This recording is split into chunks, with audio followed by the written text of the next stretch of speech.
এই কোরআন নাজিল হয়েছে রমাদান আল মুবারক, এই বরকতময় মাসে। তাই আমাদের উচিত এই মাসে আসন্ন যে রমাদান আল মুবারক, এই রমাদানে কোরআনের সাথে নিজেদের সম্পর্ককে বাড়ানো। আমার প্রিয় চাঁপাইনবাবগঞ্জের ভাইয়েরা, আমরা কি আসন্ন রমাদানে কোরআনের সাথে আমাদের অ্যাটাচমেন্ট, সম্পর্ক বাড়াতে চাই? চান সবাই? আপনি কি জানেন কোরআন নিয়ে কোন ফেরেশতা পৃথিবীতে এসেছিল? জানেন ফেরেশতার নাম কি বলেন তো? জিবরিল আলাইহিস সালাম। একটু খেয়াল করে শুনেন, কান দুটো খরগোশের কানের মতো খাড়া করে আমার দিকে তাকান। সাইয়েদনা জিবরিল কোরআন নিয়ে এসেছেন, ফলে উনি হয়েছেন শ্রেষ্ঠ ফেরেশতা। বিশ্ব নবীর উপর কোরআন নাজিল হয়েছে, তাই তিনি হয়েছেন শ্রেষ্ঠ নবী। রমাদানে কোরআন নাজিল হয়েছে, তাই রমাদান হয়েছে শ্রেষ্ঠ মাস। কদরের রাতে কোরআন নাজিল হয়েছে, তাই কদর হয়েছে শ্রেষ্ঠ রাত।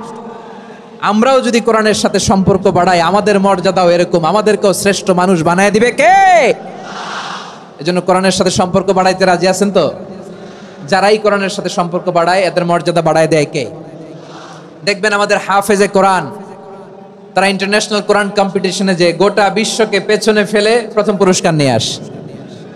এত ছোট ছোট বাচ্চা, ও সমাজ বোঝে না, রাজনীতি বোঝে না, টাকা পয়সা বোঝে না, কিচ্ছু বোঝে না, কিন্তু গোটা বিশ্বে ওকে সম্মানের চেয়ারে আসীন করেছে কে? এই কোরআনের সাথে লাগলে আল্লাহ তাআলা সম্মান বাড়িয়ে দেয়। আমার প্রিয় ভাইয়েরা, আসুন আমরা আলোচনার শুরুতেই শপথ নেই যে আসন্ন রমাদানে আমরা কোরআনের সাথে নিজেদের সম্পর্ককে মজবুত করব ইনশাআল্লাহ। সবাই বলুন ইনশাআল্লাহ। শাবান মাস আসলে, রজব মাস আসলে সাহাবারা কি করতেন? আসুন আমরা দেখি কিভাবে তারা রমাদানকে ওয়েলকাম জানাতেন। রজব শাবান আসলেই ওনারা রমাদান পর্যন্ত পৌঁছার আকুতি, আগ্রহ আর ফরিয়াদ আল্লাহর কাছে জানাতেন আর বলতেন, ইয়া আল্লাহ, রমজান পর্যন্ত আমাদের হায়াত বাড়িয়ে দাও। আল্লাহুম্মা বাল্লিগনা রমাদান, আল্লাহ তুমি রমজান পর্যন্ত আমাদের পৌঁছে দাও। আল্লাহুম্মা বারিক লানা ফি রজব ওয়া শাবান ওয়া বাল্লিগনা রমাদান, আল্লাহ রজব শাবানে বরকত দাও, আল্লাহ রমজান পর্যন্ত তুমি আমাদেরকে পৌঁছে দাও। আওয়াজ করে পড়ে না আমিন। আমার প্রিয় চাঁপাইনবাবগঞ্জের ভাইরা, গত বছর অনেকের সাথে আমরা একসাথে রমাদান কাটিয়েছি, তাদের অনেকে দুনিয়াতে এখন বেঁচে নাই, এরকম আছে না নাই? এই যে আরো 7 দিন বাকি রমাদান আসতে, এই 7 দিন পর্যন্ত আমরা রমাদান পাবো, কোনো গ্যারান্টি আছে? আচ্ছা, এই বছর যদি খুশনসিব হয় আমাদের, আমরা যদি পাই, আগামী বছরও যে রমাদান আমরা পাবো, কোনো গ্যারান্টি আছে? তাহলে আসুন আমরা ভেবে নেই, হতে পারে this Ramadan could be the last and final Ramadan in our life. হতে পারে এই রমাদানই হতে পারে আমার জীবনের শেষ রমাদান। ঠিক কিনা বলেন? তাই আসুন আমরা আল্লাহর কাছে দোয়া করি, আল্লাহুম্মা বাল্লিগনা রমাদান, আল্লাহ তুমি রমাদান পর্যন্ত আমাদেরকে পৌঁছে দাও। আওয়াজ করে পড়েন আমিন। ইবনু রাজব আল হাম্বলি লাতাইফুল মাআরিফের মধ্যে লিখেছেন, সাহাবারা ওনারা রমাদান কেন্দ্রিক, আমাদের সালফে সালেহিনরা রমাদান কেন্দ্রিক জীবন কাটাতেন। ওনারা রমজান আসার 6 মাস আগে আল্লাহর কাছে দোয়া করতেন, আল্লাহ রমজান পর্যন্ত পৌঁছে দাও। রমজান চলে যাওয়ার পরে বাকি 6 মাস আল্লাহর কাছে দোয়া করতেন, আল্লাহ এই রমাদানে যে ইবাদত করেছি, এই ইবাদতগুলো তুমি কবুল করে নাও। সুবহানাল্লাহ। তাহলে পুরো বছর রমাদান কেন্দ্রিক জীবন। রমজান আসার আগে 6 মাস দোয়া করতো, আল্লাহ আমরা যেন রমজান পাই। রমজান চলে যাওয়ার পরে বাকি 6 মাস বলতো, আল্লাহ রমজানে যে ইবাদত করেছি এগুলো তুমি কবুল করে নাও। সুবহানাল্লাহ। আবার এই শাবান মাসে আল্লাহর হাবিব সাল্লাল্লাহু আলাইহি ওয়াসাল্লাম সবচেয়ে বেশি রোজা রাখতেন। কানা ইয়াসুমু শাবানা কুল্লাহ, সবচেয়ে বেশি রোজা রাখতেন শাবান মাসে। ওয়া কানা ইয়াসুমু শাবানা ইল্লা কলিলা, শাবানের অল্প কয়েকদিন ছাড়া পুরো শাবানটাই বিশ্বনবী রোজা রাখতেন। সুবহানাল্লাহ পড়েন। এই শাবানে আপনারা রোজা রাখছেন তো? রাখছেন? আল্লাহ তুমি কবুল করো, আমরা সবাই পড়ি আমিন। মাইকের সাউন্ডটা একটু উইক মনে হচ্ছে, একটু স্ট্রং করতে হবে সামান্য। মাইক অপারেটর যিনি আছেন একটু স্ট্রং করবেন, আমার শাউট করে কথা বলা লাগতেছে, একটু স্ট্রং করবেন মেহেরবানি করে, মাইকের সাউন্ডটা একটু স্ট্রং করবেন। প্রিয় ভাইয়েরা, এই শাবান শেষে আমাদের মধ্যে আগমন করবে রমাদান, এবং এই রমাদানুল মুবারক আল্লাহ তাআলা আমাদের জন্য সিয়াম ফরজ করেছেন। কি ফরজ করেছেন?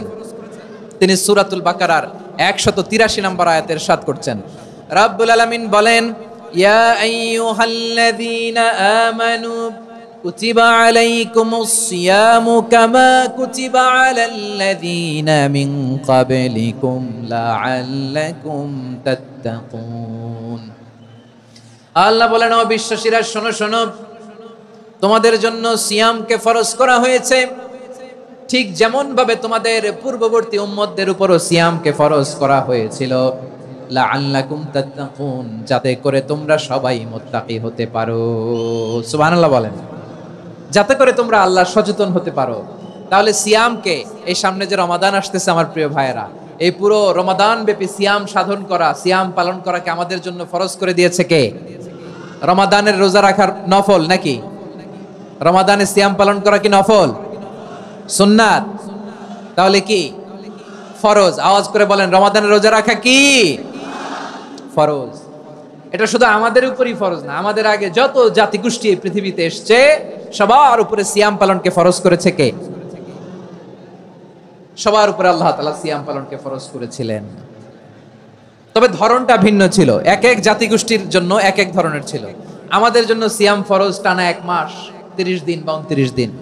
কোন কোন উম্মতের উপর 30 দিন না, মাত্র 3টা রোজা ফরজ ছিল। কয়টা? আওয়াজ করে বলেন। আপনাদের কি মনোযোগ আছে না গেছে? মনোযোগ আছে?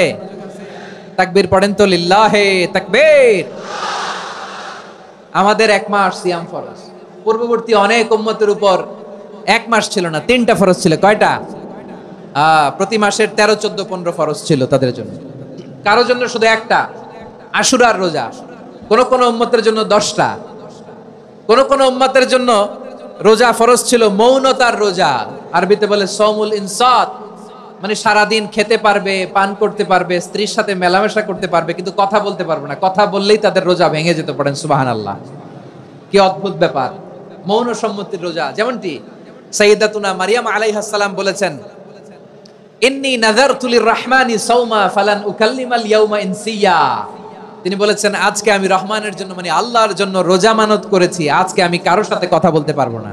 তো রোজা রাখলে কথা বলতে পারবে না কেন? কারণ ওই শরীয়তে রোজার বিধান ছিল সকাল থেকে সন্ধ্যা খেতে পারবেন, পান করতে পারবেন, কিন্তু কথা বলতে পারবেন না। কথা বললেই রোজা ভেঙে যেত। সুবহানাল্লাহ বলেন। তাহলে সব জাতিগোষ্ঠীর উপরে রোজা ফরজ ছিল, কিন্তু ধরনটা ভিন্ন ছিল। মজার ব্যাপার হচ্ছে, আপনি বর্তমানেও বিভিন্ন ধর্মের দিকে তাকান, বৌদ্ধ ধর্ম, হিন্দু ধর্ম, খ্রিস্ট ধর্ম, তাদের মধ্যে রোজা আছে। ইংরেজরা, খ্রিস্টানরা এটাকে বলে ফাস্টিং। কি বলে? ফাস্টিং। আমাদের হিন্দু ভাইয়েরা বলে উপবাস। তারা কি বলে? উপবাস। আবার এখন আন্দোলনেরও একটা মাধ্যম হয়েছে এটা, না খেয়ে থাকা। এটারে বলে অনশন। এটারে কি বলে? অনশন ধর্মঘট। মানে আমাদের দাবি না মানলে আমরা খাবো না, রোজা রাখলাম। আছে না নাই? তারপরে আধুনিক বিজ্ঞান এটার একটা নাম দিয়েছে, না খেয়ে থাকাকে অটোফিজি। কি বলে? অটোফিজি। জাপানের এক চিকিৎসা বিজ্ঞানী এই অটোফিজির উপর গবেষণা করে সে নোবেল পেয়েছে। সুবহানাল্লাহ পড়বেন না? এজন্য আল্লাহ তাআলা আমাদের জন্য গোটা রমাদানে এই সিয়ামকে ফরজ করে দিয়েছেন। আওয়াজ করে বলেন আল্লাহু আকবার। রাব্বুল আলামিন বলেন, ইয়া আইয়ুহাল্লাযীনা আমানু কুতিবা আলাইকুমুস সিয়াম। সিয়ামকে তোমাদের উপরে ফরজ করা হয়েছে, কামা কুতিবা আলাল্লাযীনা মিন ক্বাবলিকুম, যেমনি তোমাদের পূর্ববর্তীদের উপর রোজা ফরজ করা হয়েছিল, লাআল্লাকুম তাত্তাকুন, যাতে করে তোমরা আল্লাহ সচেতন হতে পারো, যাতে করে তোমরা মুত্তাকি হতে পারো। লাআল্লাকুম তাত্তাকুন, যাতে করে আমরা আল্লাহ সচেতন হতে পারি, আল্লাহ কনসিয়াসনেস আমাদের মধ্যে গ্রো করে। এটা হচ্ছে রোজার prime objective, the prime objective of সিয়াম। অনেকে জিজ্ঞেস করলে অনেকে বলে রোজার মূল উদ্দেশ্য হচ্ছে না খেয়ে থাকা। না। অনেকে বলে গরিবদের কষ্ট অনুধাবন করা রোজার উদ্দেশ্য। না। রোজার উদ্দেশ্য কি, সিয়াম পালনের উদ্দেশ্য কি, এটা আল্লাহ তাআলা স্পষ্ট এই আয়াতের পেছনে বলেছেন যে লাআল্লাকুম তাত্তাকুন, যাতে করে তোমরা আল্লাহ সচেতন হতে পারো, আল্লাহ ভীতি তোমাদের মধ্যে গ্রো করে, গড কনসিয়াসনেস, আল্লাহ কনসিয়াসনেস, আল্লাহ সচেতনতা যেন বাড়ে, দ্য সেন্স অফ অ্যাকাউন্টেবিলিটি। আল্লাহর সুপ্রিম কোর্টের কাঠগড়া এই দুনিয়াতে আমি যাই করলাম তার সবকিছু যে পাই টু পাই হিসাব দিতে হবে, এই sense, to enhance the sense that whatever we do Allah is watching me। আপনি যাই করেন কেউ দেখে না, কিন্তু দেখে কে? শুরুতেই তো জিজ্ঞেস করেছিলাম যে কেউ যেটা দেখে না সেটা দেখেন কে? কেউ যেটা শোনে না সেটা শোনেন কে? এর নাম হচ্ছে লাআল্লাকুম তাত্তাকুন, যাতে করে তোমরা আল্লাহ সচেতন হতে পারো, আল্লাহ ভীরু হতে পারো। দুনিয়ার কেউ দেখে না, কিন্তু আল্লাহ দেখে। এটাই রোজার মূল শিক্ষা। আমার প্রিয় ভাইরা, আপনি লুকিয়ে লুকিয়ে ঘরের ভেতরে অন্যায় করেছেন, পাপ করেছেন, আপনার বাবা দেখে নাই, মা দেখে নাই, স্ত্রী দেখে নাই, কিন্তু দেখেছে কে? আল্লাহর চোখ ফাঁকি দেয়া যায়? আচ্ছা, বুঝে থাকলে বলেন তো, সিসি ক্যামেরার চোখ ফাঁকি দেয়া যায় কি যায় না? পুলিশের চোখ, র্যাবের চোখ, বিমানবন্দরে কাস্টমস অফিসারের চোখ, কিন্তু আমার আল্লাহর চোখ, সবাই বলেন আল্লাহর চোখ ফাঁকি দেয়া যায়? এই সেন্সটা নিয়ে আসা নিজের মধ্যে, আমি whatever I do Allah is watching me, যাই করি আল্লাহ দেখে। লাআল্লাকুম তাত্তাকুন। রমাদানের রোজা, ইফতারি, সিয়াম, ইবাদত সব কিছুর মধ্য দিয়ে আপনাকে খেয়াল করতে হবে যে লাআল্লাকুম তাত্তাকুন এই স্ট্যান্ডার্ড এটা অ্যাচিভ হচ্ছে কিনা আমাদের, যাতে করে তোমরা মুত্তাকি হতে পারো, আল্লাহ ভীরু হতে পারো। তাকওয়া, এটা হচ্ছে the essence of Islam. What is তাকওয়া? তাকওয়া মানে কি? তাকওয়ার সংজ্ঞা অনেকে অনেক ভাবে দিয়েছেন। আমি সরাসরি সাহাবাদের কাছ থেকে একটা সংজ্ঞা আপনাদের শোনাচ্ছি।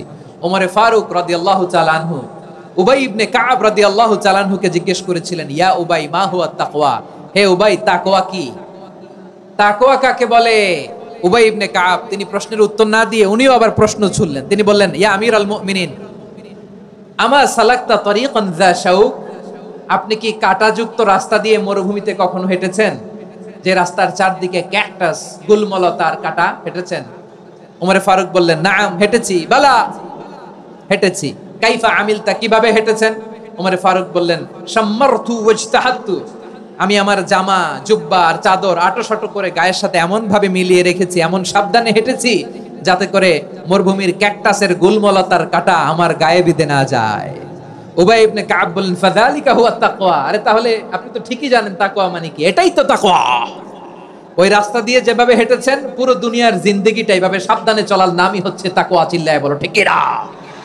এই দুনিয়াতে পাপ পঙ্কিলতা থাকবে, শয়তানির হাতছানি থাকবে, অপরাধ প্রবণতা থাকবে, নফসের খায়েশ থাকবে, অন্যায়ের হাতছানি থাকবে, সব কিছুকে দোলে মুচড়ে পেছনে ফেলে সাবধান হয়ে এই দুনিয়ার সিরাতুল মুস্তাকিমের পথে চলতে হবে। যে রাস্তা শুরু হয়েছে দুনিয়াতে, শেষ হয়ে গিয়েছে আল্লাহর জান্নাতের ভেতরে। চিল্লায় বলেন ঠিক কিনা?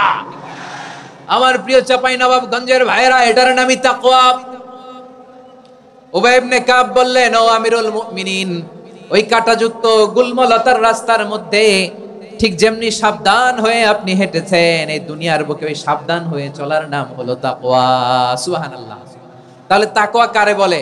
আমার চাঁপাইনবাবগঞ্জের কলিজার টুকরা ভাইরা, বুঝতে পারছেন আপনারা? হ্যাঁ, তাকওয়ার শুধু দুইটা নমুনা আপনাদের সামনে পেশ করব, আপনাদের ক্লিয়ার হয়ে যাবে। একটা নমুনা তো দিলাম, আরেকটা নমুনা, সেটাও ওমরে ফারুক রাদিয়াল্লাহু তাআলা আনহুর জীবনী থেকে। উনি ছিলেন ন্যায়পরায়ণ শাসক। রাত্রিবেলা প্রজাদের কি হাল হাকিকত, কি অবস্থা, ঘুরে ঘুরে প্যাট্রোলিং করতেন পুলিশের মতো। তো সারা রাত প্যাট্রোলিং করে সারা রাত তিনি ঘুরেছেন কার কি অবস্থা দেখে, শেষ রাতে তিনি ফিরে আসতেছেন। তিনি থাকতেন, সেই বুখারীতে এসেছে, কানা ইয়াসকুনু ফি আওয়ালিল মদিনা, মদিনার উঁচু এলাকায় থাকতেন। তো ফিরে আসার সময় উনি একটা প্রাচীর বেষ্টিত ঘরের পাশে দুইজন নারীর কথোপকথন শুনতে পেলেন। কয়জন নারীর? দেখি আপনাদের মনোযোগ আছে কিনা, বলেন কয়জন নারীর? একজন বৃদ্ধা, একজন যুবতী। উনি কান লাগিয়ে শুনতে পাচ্ছেন। বৃদ্ধা মা, ওমর ফারুক কাউকে দেখতে পাচ্ছেন না, শুনতে পাচ্ছেন। বৃদ্ধা মা তার যুবতী মেয়েকে বলে, এই তাড়াতাড়ি ওটের দুধ দহন করে ওটের দুধের সাথে পানি মিশাও, তাইলে কালকে বাজারে মদিনায় বেশি দামে বিক্রি করা যাবে, লাভ হবে অনেক। বৃদ্ধা মহিলা এটা বললেন। যুবতী মেয়ে উত্তরে বলে, মা আপনি জানেন না আমিরুল মুমিনিন খলিফাতুল মুসলিমিন ওমরে ফারুক দুধে পানি মিশানোকে দণ্ডনীয় অপরাধ বলে ঘোষণা দিয়েছে, জানেন না? এবার বৃদ্ধা মহিলা বলে, আরে পাগলি, এই ভোর রাতে আমিরুল মুমিনিন ওমরে ফারুক আসবে কোত্থেকে? উনি আসবে কোত্থেকে? ওনার পাইক পেয়াদা সিকিউরিটি আসবে কোত্থেকে? কেউ দেখবে না। আরে কেউ দেখবে না, তাড়াতাড়ি দুধের সাথে পানি মেশাও। এই কথা যখন মা বলেছে, যুবতী মেয়েটা চমৎকার একটা উত্তর দিয়েছে। তিনি বলেছিলেন, ইয়া উম্মি, ও আমার মা, লাউলা রাআ উমর লা রাআ রব্বু উমর, ও আমার প্রিয়তমা মা, আপনি ঠিকই বলেছেন, গভীর রাতে ওটের দুধে পানি মিশালে ওমর দেখবে না, কিন্তু মা খেয়াল রাখবেন, ওমর যদি নাও দেখে, ওমরের রব কিন্তু দেখে। চিল্লায় বলেন ঠিক কিনা? দিস ইজ কল্ড তাকওয়া। লাউলা রাআ উমরু লা রাআ রব্বু উমর, ওমর দেখে না কিন্তু ওমরের রব দেখে। চিল্লায় বলেন ঠিক কিনা? এজন্য রব্বুল আলামিন বলেন, লা তুদরিকুহুল আবসার ওয়া হুয়া ইউদরিকুল আবসার ওয়া হুয়াল লাতীফুল খাবীর। তিনি এমন সত্তা, দুনিয়ার কোন চোখ তাকে দেখে না, কিন্তু দুনিয়ার সবগুলো চোখকে, সব মানুষের অ্যাক্টিভিটিসকে আরশের উপর থেকে সব কিছু মুহূর্তে মুহূর্তে দেখতে পান কে? তাহলে তাকওয়া কারে বলে বুঝতে পারছেন? হ্যাঁ, দুনিয়াতে সাবধানে চলার নাম তাকওয়া। কেউ দেখে না কিন্তু আল্লাহ দেখে। এই সেন্স, এই জবাবদিহিতার ভয়, দ্য সেন্স অফ অ্যাকাউন্টেবিলিটি, এই সেন্স নিজের মধ্যে গ্রো করার নাম হচ্ছে তাকওয়া। আর এই সিয়াম পালন করার প্রাইম অবজেক্টিভ অফ সিয়াম হচ্ছে লাআল্লাকুম তাত্তাকুন। আওয়াজ করে বলেন লাআল্লাকুম তাত্তাকুন। আমার প্রিয় ভাইরা, এই আসন্ন রমাদান এটা এমন এক বরকতের মাস যে মাসে আমরা নিজেদের নাফসের উপর নিয়ন্ত্রণ প্রতিষ্ঠা করি। সারা বছর নাফস আমাদেরকে নিয়ন্ত্রণ করে, আর রমাদানে আমরা নাফসকে নিয়ন্ত্রণ করি। কথা বুঝতেছেন? সারা বছর নাফস আমাদেরকে নিয়ন্ত্রণ করে। এই যে এখন আমার খেতে মনে চাইলে যে খেজুর রাখ, আমি খেজুর খেতে পারবো, নাটস আছে, বাদাম খাইতে পারি। খাইতে মন চাইলে পানি, আমার রুহুটা চায়, আমার নাফসটা খেতে চায়, আমি খেতে পারি, পান করতে পারি। বিবাহিতরা দিনের বেলায় স্ত্রীর সাথে মেলামেশা করতে চাইলে করতে পারে, কিন্তু রমাদানে দিনের বেলায় খেতে মনে চায় কিন্তু আমরা খাই। আমার প্রবৃত্তি খেতে চায় কিন্তু প্রবৃত্তির কথা আমরা শুনি, কথা কয় না। রমজানে খেতে মন চাইলে আমরা খাই, তৃষ্ণায় গলা ফেটে যায়, গলার ছাতি ফেটে যায়, কিন্তু এক ঢোক পানি কি আমরা গিলি? বিবাহিতরা দিনের বেলা স্ত্রীর সাথে কি মেলামেশায় যায়? না। তার মানে সারা বছর নফস আমাদেরকে নিয়ন্ত্রণ করে, আর রমাদানে নফসের উপর আমরা নিয়ন্ত্রণ প্রতিষ্ঠা করি। নফসের লাগাম আমরা রমাদানে টেনে ধরে, চিল্লায় বলেন ঠিক কি না? এজন্য আমার প্রিয় ভাইয়েরা, নফসের উপর নিয়ন্ত্রণ নিতে চাইলে রমাদানের রোজার কোনো বিকল্প নাই। এটা এমন মাস যে মাসের ফজিলতেরও কোনো শেষ নাই। এই মাসকে বলা হয় দ্য মান্থ অফ হোপ। এটা আশা জাগানিয়া মাস। রমজানের কথা শুনলে আশা জাগে না হৃদয়ে? হ্যাঁ, ইদা জা রমাদান ফুতিহাত আবওয়াবুস সামা ওয়া গুল্লিকাত আবওয়াবু জাহান্নাম ওয়া সুফিদাতিশ শায়াতিন। রমাদান আসলে আকাশের দরজাগুলো খুলে দেওয়া হয়, মানে জান্নাতের। জাহান্নামের দরজাগুলোকে লক করে দেওয়া হয়, শয়তানকে চেইন আপ করা হয়। ইবাদত করলে শুধু করতেই মনে চায়, চিল্লায় বলেন না সুবহানাল্লাহ। রমজানে ইবাদতে যেই মজা পাওয়া যায়, সারা বছর অন্য কোনো মাসে এই মজা আপনি পান? আমার চাঁপাইনবাবগঞ্জের ভাইরা আওয়াজ করে বলেন না, রমজানে ইবাদতে যেই মজা অন্য মাসে এটা পান?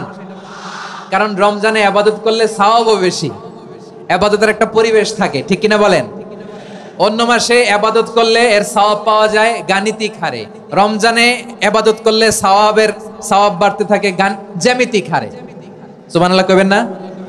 অন্য মাসে সওয়াব বাড়ে গাণিতিক হারে, রমাদানে ইবাদত করলে সওয়াব বাড়ে কিভাবে জ্যামিতিক হারে বাড়ে দেখেন। রমাদানে একটা নফল করলে ফরজের সমান সওয়াব, একটা ফরজ করলে 70 থেকে 700 গুণ সওয়াব। রমজানে উমরা করলে হজের সমান সওয়াব। সুবহানাল্লাহ নাই? দ্য মান্থ অফ হোপ, আশা জাগানিয়া মাস। এই মাস আমাদেরকে হোপফুল করে, আশাবাদী করে। রমাদান যেমনি দ্য মান্থ অফ হোপ, আশা জাগানিয়া মাস, এট দ্য সেম টাইম এই রমাদান হচ্ছে মান্থ অফ ওয়ার্নিং, একটা ওয়ার্নিং এর মাস। নবী যেমনি আশা জাগাইছে, আবার ওয়ার্নিং দিয়েও গেছে, খবরদার। ওয়ার্নিংটা কেমন? আল্লাহর হাবিব সাল্লাল্লাহু আলাইহি ওয়াসাল্লাম মসজিদে নববীর ভেতরে হঠাৎ তিনি মসজিদে নববীর মিম্বারে পা রেখে বললেন আমিন।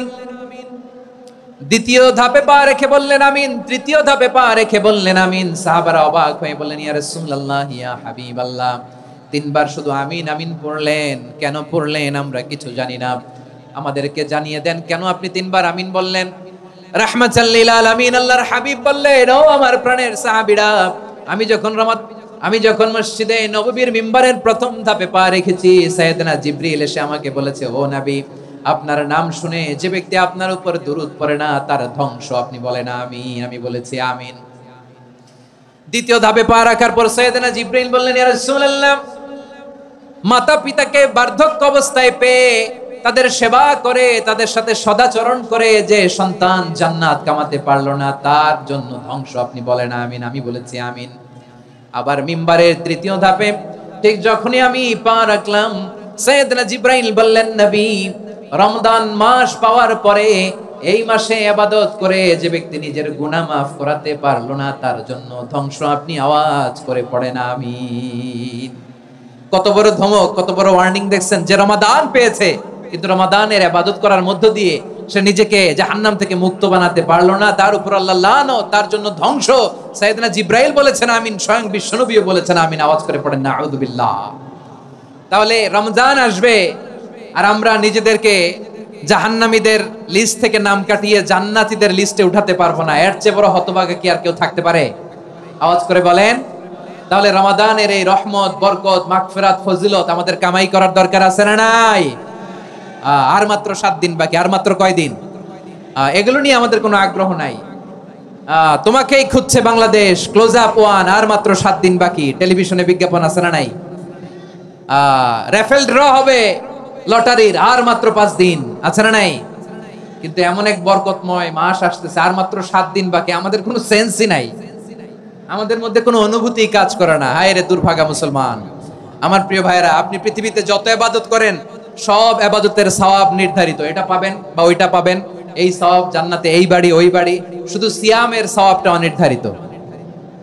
কুল্লু আমালি ইবনে আদম ইউদাআফ আল হাসানাতু আশরু আমসালিহা ইলা 700 দি'ফিন ইল্লা সাওম। সব নেক আমলের সওয়াব বাড়তে বাড়তে 700 গুণ, কিন্তু রোজা ছাড়া। রোজার সওয়াব কি হবে? বান্দা খালি রোজা রাখে, ফেরেশতারা কিছু লিখতে পারে না আমলনামায়, কারণ আল্লাহ বলে এটা কিছু লিখিস না, কারণ as-সাওমু লি, এই রোজা রাখছে আমার জন্য, ওয়া আনা আজজি বিহি, এই রোজার সওয়াব, প্রতিদান, অ্যাওয়ার্ড, এটা কিয়ামতের দিন আমি আল্লাহ নিজ হাতে দেব, নিজ হাতে দেব। আরেক বর্ণনায় এসেছে ওয়া আনা উজজাবি, আমি আল্লাহ নিজেই হয়ে যাব রোজার প্রতিদান। সুবহানাল্লাহ পড়েন। আবার আল্লাহর হাবিব বলেন ইন্না ফিল জান্নাতি সামানিয়াতু আবওয়াব, জান্নাতের দরজা মোট 8টা। ফিহা বাবুন ইউসাম্মা আর-রায়্যান, 8টা দরজার মধ্যে স্পেশাল একটা দরজা আছে, ওই দরজাটার নাম হলো আর-রায়্যান। রায়্যান দরজা, লা ইয়াদখুলুহু ইল্লা সাইমুন, রোজাদাররা ছাড়া কেউ ওই রায়্যান দরজা দিয়ে জান্নাতে ঢুকতে পারবে না। শুধু রোজাদারদের জন্য ওই দরজাটা খোলা থাকবে। দরজাটার নাম আর-রায়্যান। এই লাখো জনতা আওয়াজ করলে এই আওয়াজ হয়, বলেন রোজাদারদের জন্য জান্নাতে স্পেশাল যে লাল গালিচার সংবর্ধনা এন্ড স্পেশাল এন্ট্রি, ওই দরজাটার নাম কি? আর-রায়্যান শব্দটা কেমন লাগে? ভালো লাগে। অনাগত সন্তান যদি কারো আসে, ছেলে সন্তান, নাম রেখে দিয়েন আর-রায়্যান। পারবেন? আমাকে সবাই ধরে রাস্তা ঘাটে, বাসায়, অফিসে, আদালতে, এয়ারপোর্টে ধরলে, হুজুর আমার একটা ছেলে হবে 2 মাস পর, একটা নাম দেন। চাঁপাইনবাবগঞ্জবাসীর জন্য আমি একটা নাম দিয়ে গেলাম।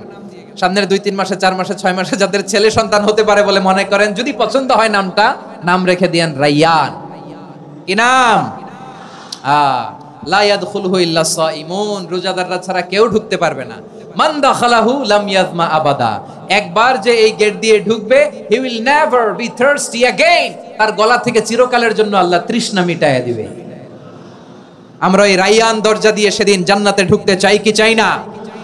আমার প্রিয় ভাইরা, প্রতি রাতে রমাদানে আল্লাহর ফেরেশতারা আহ্বান জানায়, ইয়া বাগিয়াল খাইরি আকবিল, ইয়া বাগিয়াশ শাররি আকসির, হে কল্যাণের পথের যাত্রী, আকবিল প্রসিড, আরো ইবাদত করো, আগাও আগাও, আরো জান্নাতের নাজ নেয়ামত কামাও। হে অকল্যাণের পথের যাত্রী, আকসির, স্টপ স্টপ, অনেক হয়েছে। আন্না, এই রমাদান এটা পাপের মাস নয়, এটা ইবাদত করে জান্নাত কামানোর মাস। চিল্লায় বলো ঠিক কি না? ওয়ালিল্লাহি উতাকাউ মিনান নার ওয়াযালিকা কুল্লা লাইলা, প্রতি রাতে, রমাদানের প্রতি রাতে আল্লাহ তাআলা এরকম লাখো বনি আদমকে মাফ করে দেওয়ার ঘোষণা দেয়, নাজাতের ঘোষণা দেয়। আমরা আল্লাহর পক্ষ থেকে মাফ, নাজাত চাই কি চাই না? আমরা যদি নাজাত পেয়ে যাই আর কিছু চাই? কথা বলে না। আমাদের নাজাত লাগবে, আওয়াজ করে বলেন তো কি লাগবে? আর কিছু যে চাই না আমি, চাই গো নাজাত, আল্লাহ তোমার কাছে আমার এই মুনাজাত। আর কিছু যে চাই না আমি, চাই গো নাজাত, আল্লাহ তোমার কাছে আমার এই মুনাজাত, আল্লাহ তোমার কাছে আমার এই মুনাজাত। পড়েন আমিন, আর জোরে আমিন। তাহলে রমাদানকে আমরা বুদ্ধিমানের মতো কাজে লাগাতে চাই কি চাই না? হ্যাঁ, বুদ্ধিমানের মতো কাজে লাগাইতে হবে। মুমিনরা স্মার্ট হয়। এই রমাদানে আমাদের কি করণীয়, কি বর্জনীয়, সংক্ষেপে 7টা করণীয় 7 মিনিটে, 7টা বর্জনীয় 7 মিনিটে বলে আমরা বিদায় নিব ইনশাআল্লাহ। বলেন, কেউ উঠা বসা করবো না ইনশাআল্লাহ। বলেন মাশাআল্লাহ, অনেক শান্ত। জি, আমার দিকে তাকান। রমাদানে, আসন্ন রমাদানে আমাদের 7টি করণীয়। 1 নাম্বার করণীয়, এই রমাদানকে আপনি কোরআনময় করে তুলুন। কোরআনময় করে তুলুন 2025-এর রমাদান। এই হচ্ছে আজকের প্রোগ্রামের স্লোগান। জোরে বলেন ঠিক কিনা? কোরআনময় করতে রাজি আছেন? কোরআন তেলাওয়াত করতে রাজি আছেন? আমার প্রিয় ভাইরা, ধীরস্থির ভাবে কোরআন তেলাওয়াত করুন, তাড়াহুড়ো করে নয়। আনাস রাদিয়াল্লাহু তাআলা আনহু বলতেন, রুব্বা কারি লিল কোরআন ওয়াল কোরআনু ইয়ালআনহু, কোরআনের অনেক কারি আছে যারা কোরআন পড়ে কিন্তু সওয়াব পায় না, বরং আল্লাহর কোরআন তার বিরুদ্ধে আল্লাহর দরবারে নালিশ করে আর লানত করতে থাকে। আমরা কি ওই রকম কোরআনের তেলাওয়াতকারী হতে চাই? না। ধীরস্থির ভাবে, ওয়ারাত্তিলিল কোরআনা তারতিলা, তার তিলের সাথে পড়বেন। বিষ্ণু ইসা ইসলাম কানা ইয়ামুদ্দু সাওতাহু মাদ্দান, টেনে টেনে পড়তেন। আলহামদুলিল্লাহি রাব্বিল আলামিন আর রহমানির রহিম মালিকি ইয়াউমিদ্দিন ইয়্যাকা না'বুদু ওয়া ইয়্যাকা নাস্তাঈন اهدنا الصراط المستقيم صراط الذين أنعمت عليهم غير المغضوب عليهم ولا الضالين পড়েন আমিন। কানা ইয়ামুদ্দু সাওতাহু মাদ্দান, টেনে টেনে পড়তেন। ওয়া কানা ইউকাত্তিউ আয়াতাহু, ইউকাত্তিউ আয়াতান আয়াতান, প্রত্যেক আয়াত পড়ে পড়ে তিনি থামতেন। এভাবে কোরআন পড়তে হবে। আমাদের অনেক মা বোনেরা আজকের এই চাপাই নবাবগঞ্জের প্রোগ্রামের অনেকগুলো মহিলা প্যান্ডেল আমি ল্যান্ডিং করার সময় দেখেছি। আমার অনেক বোনেরা ওনারা কোরআন খতম করতে যে এমন ভাবে তেলাওয়াত করেন, কোরআন তেলাওয়াতের আদব আর অবশিষ্ট থাকে না। আমরা তার তিলের সাথে তেলাওয়াত করব, যেমনটি আমি পড়ে শোনালাম। বিষ্ণু ইসলাম প্রতি আয়াত শেষে থামতেন, টেনে টেনে পড়তেন, তার তিলের সাথে পড়তেন, সুর করে পড়তেন। মান লাম ইয়াতাগান্না বিল কোরআন ফালাইসা মিন্না, যে সুর করে কোরআন পড়ে না সে আমার উম্মত হতে পারে। জাইয়িনুল কোরআন বিআসওয়াতিকুম, বিষ্ণু বলেন সুর করে কোরআন পড়বা। অনেকে কোরআনের খতম তুলবার জন্য কোরআনরে একেবারে খতম করে দেয়, এরকম আছে না নাই? কোরআনের খতম তোলার জন্য কোরআনরে কি করে? একেবারে খতম করে দেয়। না, আপনি ধীরস্থির ভাবে পড়ে যদি খতম দিতে পারেন মাশাআল্লাহ, না পারলে যতটুকু পারেন পড়বেন, এরপর অনুবাদ পড়ার চেষ্টা করবেন, তাফসীর পড়ার চেষ্টা করবেন। আপনাদের জন্য এক অনন্য উপহার রয়েছে আমার পক্ষ থেকে, এক নজরে কোরআন 114 সূরার সারমর্ম, সার নির্যাস আমরা নিয়ে এসেছি এখানে বাংলা ভাষায়। আমার জানা মতে খুব সম্ভবত এই প্রথম কাজ কেউ করে নাই। আরবিতে পাবেন এরকম অনেক বই, ইংরেজিতে কিছু কাজ আমরা দেখেছি, কিন্তু বাংলায় পাবেন না। এত চমৎকার ভাবে আমরা সূরাগুলোর সারমর্ম, সার নির্যাস তুলে ধরার চেষ্টা করেছি। 5 পৃষ্ঠায় আপনি জেনে যাবেন এই সূরার সেন্ট্রাল থিম কি, 5 পৃষ্ঠায় জেনে যাবেন মেজর থিম কি, এই সূরায় কি কি নিয়ে আলোচনা করা হয়েছে, এই সূরা থেকে মূল লেসন কি, মূল শিক্ষা কি, সহজে আপনারা বুঝে যাবেন। সুযোগ হলে এটা সংগ্রহ করবেন আপনারা। যে কোনো ধরনের ভালো অনুবাদ আপনারা পড়বেন, তাফসীর পড়বেন। আমরা কোরআনময় করতে চাই। খতম কোরআনে রমাদানের এক খতম দেওয়ার একটা সহজ পদ্ধতি হচ্ছে রমাদানের প্রতি নামাজের পরে 4 পৃষ্ঠা। প্রতি নামাজের পরে কয় পৃষ্ঠা? 4 পৃষ্ঠা। তাহলে 5 ওয়াক্তে 4 পাঁচা 20 পৃষ্ঠা। হেফজে কোরআন গুলো 20 পৃষ্ঠা এক পারা, এভাবে 30 দিনে আপনার এক খতম হয়ে যাবে। আমরা যেন তার তিলের সাথে বিশুদ্ধভাবে কোরআন তেলাওয়াত করতে পারি, আল্লাহ তৌফিক দান করুক। পড়েন আমিন। 2 নাম্বার করণীয়, ধীরস্থির ভাবে তারাবির সালাতগুলো যেন আমরা আদায় করি। তাড়াহুড়ো করবেন না আল্লাহর ওয়াস্তে, তাড়াহুড়ো করবেন না, তাহলে কোরআন আমাদের জন্য বদদোয়া করবে। তাড়াহুড়ো করবেন তারাবির নামাজে। তারাবির নামাজ সালাতুত তারাবিহ মানে বিশ্রামের নামাজ, আর আমরা পড়ি সালাতুল কিতার, রেলগাড়ির মতো নামাজ। চিল্লায় বলেন ঠিক কি না? না, এরকম করবেন না। ইমাম সাহেবদেরকে আশ্বস্ত করুন যে ইমাম সাহেবরা আমরা পিছনে আসি আপনাদের সাথে, আপনি আস্তে আস্তে পড়েন, তার তিলের সাথে পড়েন, ধীরস্থির ভাবে তারাবির সালাত পড়বেন। সারা বছর এই সুযোগ হয় না, দাঁড়িয়ে কোরআন শোনার এরকম আয়োজন ব্যবস্থাপনা সারা বছর আর আমরা পাই বলেন তো না। তারাবির সালাতের রাকাত বিতর্ক এড়িয়ে চলুন, রাকাত নিয়ে বিতর্ক করবেন না। 8 রাকাত 20 রাকাত নিয়ে যে মারামারি এই দেশে, এটা শয়তানের ফন্দি। চিল্লায় বলেন এটা কার ফন্দি? আমরা 20 রাকাত পড়ি, আপনারা হয়তো 8 রাকাত পড়েন, কোনো অসুবিধা নাই। আমরা যারা 20 রাকাত আমরা পড়তেছি, আমরা 20 রাকাতের কথাই বলি, 20 রাকাত আমরা পড়বো আজীবন। সৌদি আরবে মক্কা মদিনায় 20 রাকাত পড়ে, কোনো অসুবিধা নাই। অন্যান্য মসজিদগুলো 8 রাকাত পড়ে, এই নিয়ে এদের মধ্যে মারামারি আছে? হ্যাঁ, এই জন্য রাকাত বিতর্ক এড়িয়ে চলবেন। প্রিয় ভাইয়েরা, আপনার আমল আল্লাহর কাছে কবুল হবে সংখ্যার বিচারে না উত্তমতার বিচারে বলেন তো? সংখ্যার বিচারে না উত্তমতার বিচারে? উত্তমতার বিচারে। কত চমৎকার ভাবে আপনি আল্লাহর সামনে দাঁড়াতে পারছেন এটা বিবেচ্য। রুকু সেজদাগুলো সুন্দরভাবে করবেন, রুকু থেকে সোজা হয়ে দাঁড়ানো ওয়াজিব, 2 সেজদার মাঝখানে সোজা হয়ে বসা ওয়াজিব। এই তা'দিলুল আরকান বাদ দিলে হানাফি মাযহাব মতে সৌ সেজদা দিতে হবে, অন্য মাযহাব মতে নামাজই হবে না, আপনার নামাজই হবে না। এই জন্য ধীরস্থির ভাবে তারাবির সালাত যেন আমরা আদায় করি। পারা যাবে তো ইনশাআল্লাহ? 3 নাম্বার, তাহাজ্জুদের সালাত আদায় করুন। বছরের অন্যান্য সময় উঠতে পারি না, অনেকে বলে হুজুর উঠতে পারি না, কিন্তু রমাদানে সাহারি খাওয়ার জন্য তো উঠাই লাগে। কি বলেন, সাহারি খান আপনারা? হ্যাঁ, খান না? খান কে কে দেখি তো? মাশাআল্লাহ মাশাআল্লাহ। এই সুন্নত পালনের জন্য 1 নাম্বার। মাশাআল্লাহ, ঠিক আছে, পালন করবেন। আল্লাহর হাবিব বলেন তাসাহহারু ফা ইন্না ফিস সাহুরি বারাকা, তোমরা সাহারি খেও, কেননা সাহারির ভেতরে বরকত ঢুকায় দিয়েছে কে? একটা খেজুর, এক গ্লাস পানি খেলো সারা দিন আপনাকে তরতাজা রাখে কে? তো সাহারির জন্য যেহেতু উঠতেই হয়, সাহারি খাওয়ার আগে বা পরে 2 রাকাত 4 রাকাত তাহাজ্জুদ পড়া যাবে না?